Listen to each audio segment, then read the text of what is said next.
Hey everybody, Dr. Movie back again. It's Rick. You know that already. Got another movie to talk about here, and boy, is it a doozy. This movie, let me tell you, this is a long-time classic that I never have really had much of a chance to talk about it, but I love this movie. It was my Evil Dead 2 before Evil Dead 2 came out. Matter of fact, I really think this movie is kind of the precursor for all of those roller coaster horror movies that we love from the 80s. Evil Dead 2, Reanimator, the last, 3 or 4 Friday the 13th movies from the late 80s, part 6, 7, 8, all that bunch. This one really flies that flag way before those movies even came out. So I'm talking about Demonoid from 1981. My experience with this movie, I saw this in probably 83 over at a friend's house. A bunch of people gathered together, but it came on regular TV, and it came on, I don't know, one of the cable channels back in the day. And when we got into it, we had missed the first of it, had no idea what it was, never found out the name of this thing, but it just blew me away with just how crazy this movie is. We were all just stunned watching this movie. And, by today's standard, it's wonky for sure. Is it a good movie? No. Is it entertaining? 100% entertaining. I love this movie, man. So, what you got here is kind of the idea of the evil hand, right? It's weird that it's called Demonoid, because it really didn't have anything really to do with that. This has to do with the left hand being the evil hand, the hand of Satan, the hand of the devil. That's what this is about. So when this movie kicks off, you're in a cave with a bunch of people with hoods on, kind of like, and it's obviously back in olden days when people are, living in a cave, basically. Not that far back, but some kind of cult group for sure in here, because they're all wearing hoods.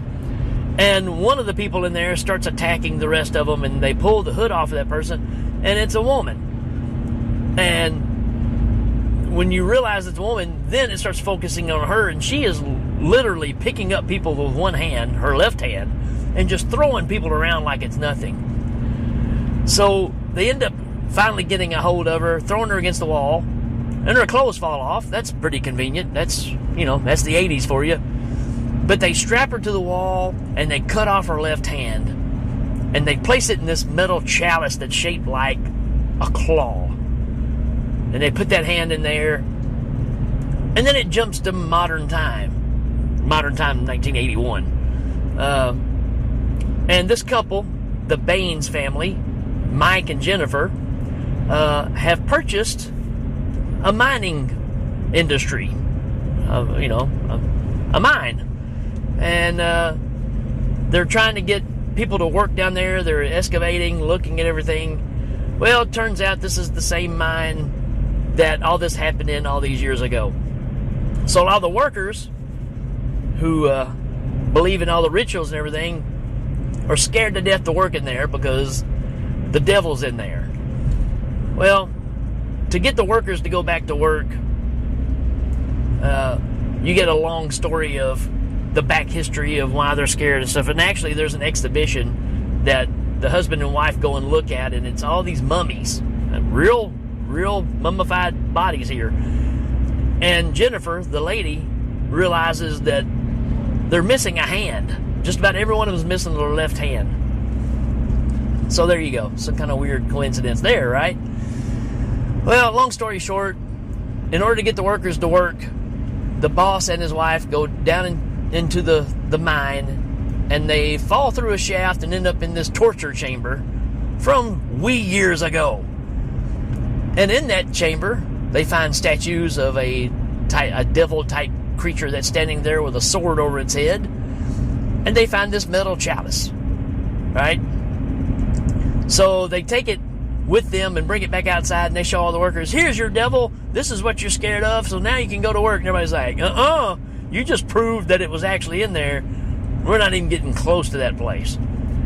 So everybody walks off the job, And I think they rehire some more people eventually. But later on that night, husband and wife are at the house, and the husband is feeling kind of down because he spent all this money and feels like maybe it was a foolish idea. Well, the wife goes to bed.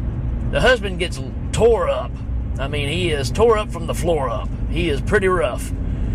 And while he's drunk, he sets the bottle down, picks up the metal casing of the hand, and he opens it up, and it's just dust. And he just pours the dust out of it and looks at the container like, well, that's no big deal. And then he goes and passes out on the bed. And while he's asleep, the hand starts reforming. And it's a demon kind of looking hand. Needless to say, it jumps up on the bed, and in the form and fashion of, take your guess here, Jason Goes to Hell, or even The Hidden, if you remember The Hidden, this hand is capable of jumping from body to body. So it's not just a hand killing people, it takes over your hand. So it'll grab you, it infuses with you, and now your left hand is now the devil's hand. And everybody that gets it wants to keep it.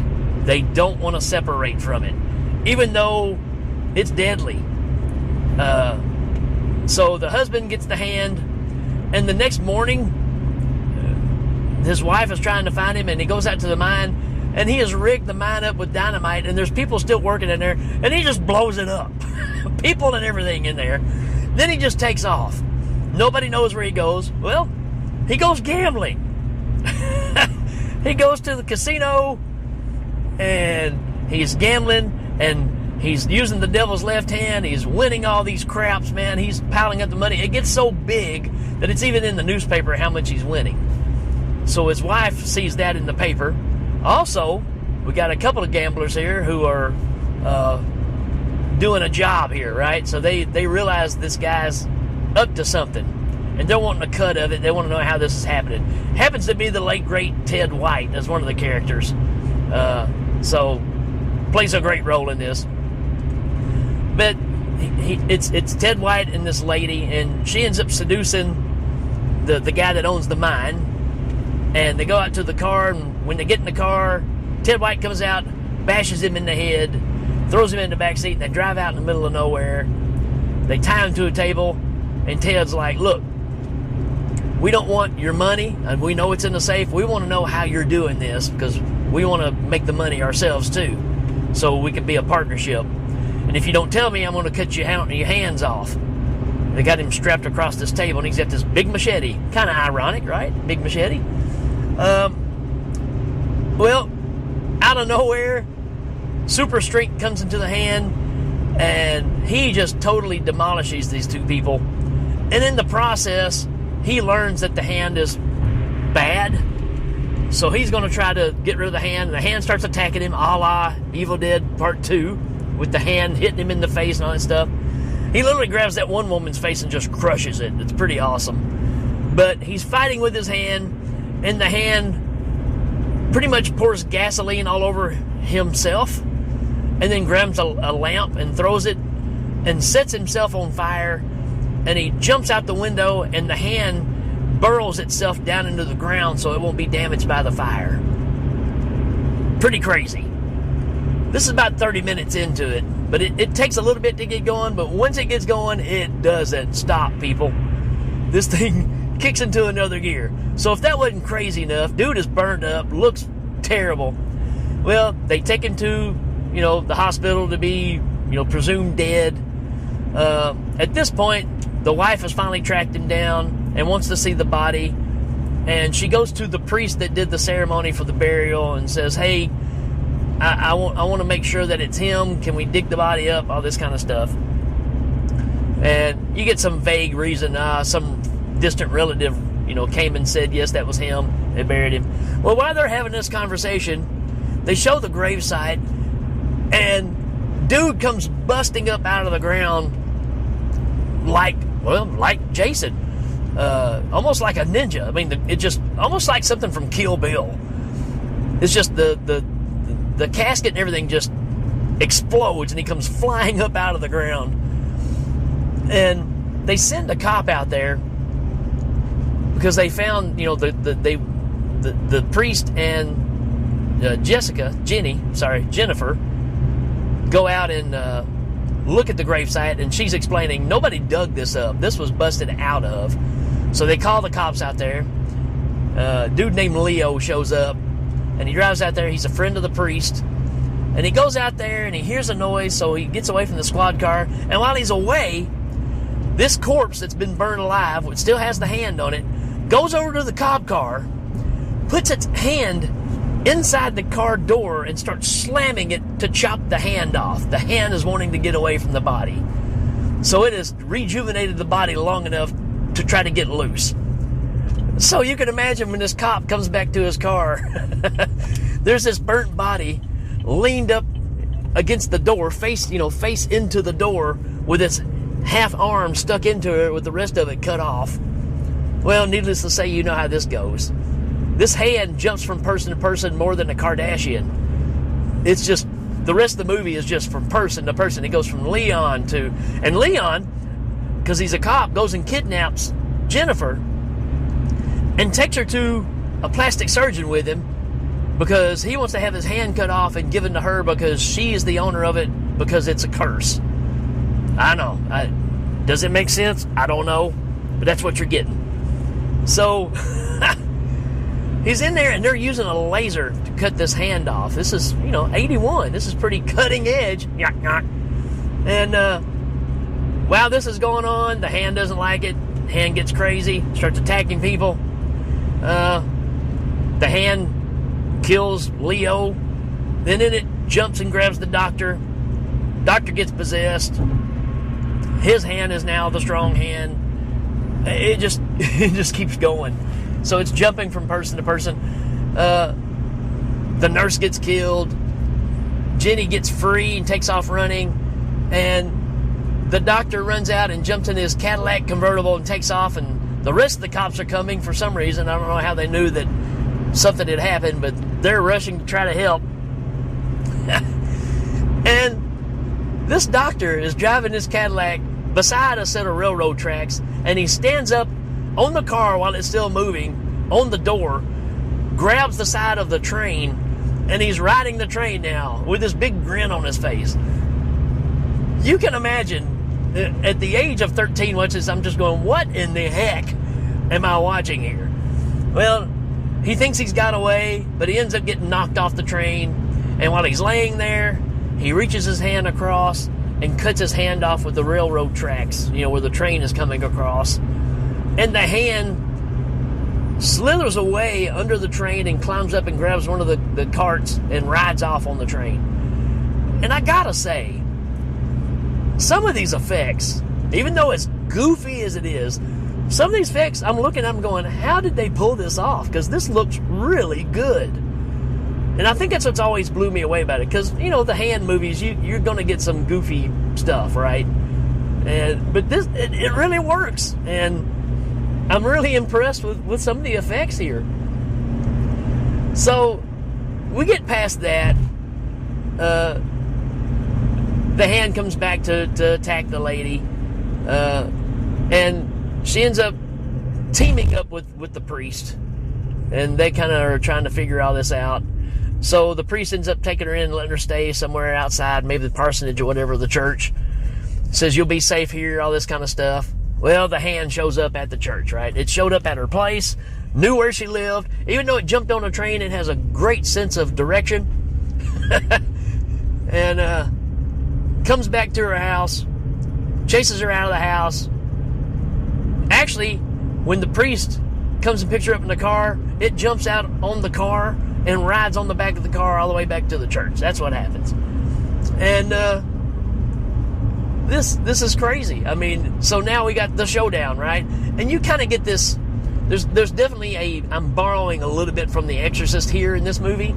It's not an exact ripoff, so it doesn't fall into that category of the bad versions of The Exorcist, but it does borrow from it for sure. As you can imagine, the hand is trying to kill the girl. Priest gets in the way. It gets in the priest. And now the priest has turned on her and says, in order for me to keep this hand, I have to kill you. And so he proceeds to try to kill her. and they have a showdown, and he ends up running the hand through this, it's like a wrought iron stained glass divider that they use for either confessions or something. But he rams his hand through there, and at this point, this is where something really weird happens. He's holding out the hand through the glass, through this wrought iron type deal, and it almost hypnotizes her. She's got a big knife in her hand, and for some reason, she gets all googly-eyed, and she walks over and she lays the knife in the hand. So she's possessed somehow, or tranced by it, or whatever.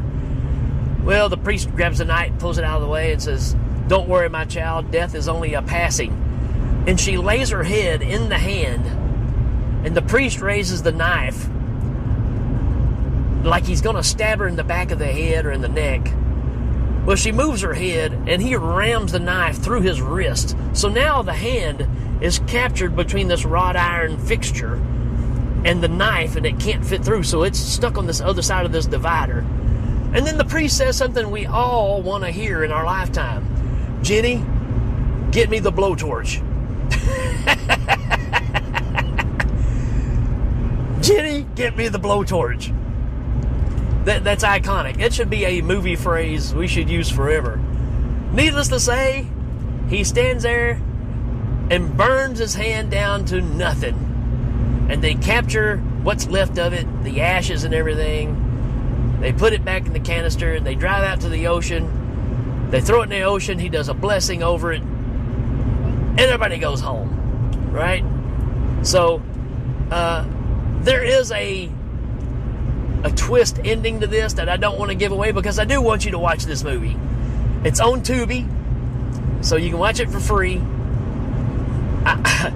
But yeah, the ending of it, it almost ends like a giallo, if you know what I mean. It's going to end like those crazy Italian movies where it's just an abrupt ending. It's pretty dang awesome. Anyways, you need to check it out. This movie is in that sweet spot. It's like, you know, before we got to the real 80s horror movies, right? This is that sweet spot where it still kind of looks like the 70s. You still got an orchestra doing the score. You haven't gotten into synthesizers and drum machines just yet with this stuff. So it's that transition time there. Like, your first Friday the 13th. It falls right into that timepiece. So it has that kind of look, that kind of feel, which I really like. Because it's just this side of guerrilla filmmaking. It's not, 8mm, 16mm, nothing like that. It does have a sheen to it, but you can tell we are still working with low budget. But this is done really well. So I can't say it enough. If you will, check this movie out, or if you are a fan of this movie, let me know. Give me some comments. I think it's a fun movie. It's not for everybody, I'll give you that. But if you're looking for a movie that's just fun and entertaining, and you kind of go, you know what? For the time, these are some pretty awesome effects. You need to check this one out.